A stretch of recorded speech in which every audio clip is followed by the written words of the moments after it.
Tirupati parliament Congress party అభ్యర్థి Chintamohan parliament పరిధిలోని అన్ని నియోజకవర్గాలలో సుడిగాలి పర్యటన చేస్తున్నారు.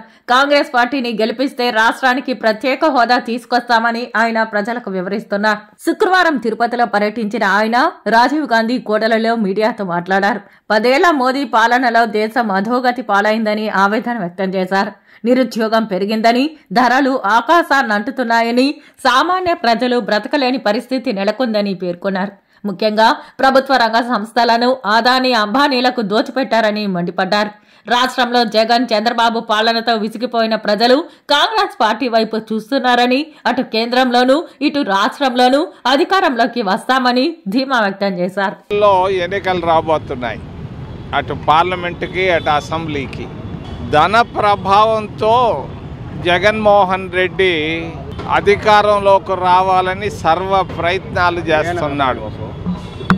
డబ్బు ప్రభావంతో అధికారంలోకి రావాలని సర్వ ప్రయత్నాలు చేస్తున్నాడు జగన్మోహన్ రెడ్డి. ఆయన ప్రయత్నాలు ఫలించవు. బాగా ప్రజల్లో విరక్తి కనిపిస్తూ ఉంది. ఖచ్చితంగా జగన్మోహన్ రెడ్డి అధికారం కోల్పోవడం ఖాయం ఖాయం ఖాయం ఖాయం ఖాయం. మరి మొన్నొచ్చిపోయినాడు, దినానికి 4 సార్లు గుడ్డలు మార్చేటువంటి విచిత్రమైనటువంటి నాయకుడు, దినంలో 4 అబద్ధాలు చెప్పేటువంటి నాయకుడు, భారతీయ జనతా పార్టీ నాయకుడు. ఆయన వస్తే ఆయన సభకి జనాలు రాలేదు, పేలవంగా ఉన్నాయి ఆయన సభలు.